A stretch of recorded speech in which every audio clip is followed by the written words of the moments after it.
Crestron battery shades will give you visual cues when it's time to change batteries.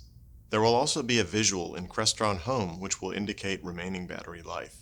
Typical battery life is 3 years based on 2 full up-down cycles per day. To change batteries, reach under the fascia and locate the levers on the right and left of the battery holder. Push down and towards the window and the battery holder will swing into view under the fascia. Slide open the battery access door and remove the old batteries. Then insert new batteries, close the access door, and flip the battery holder up into the concealed position.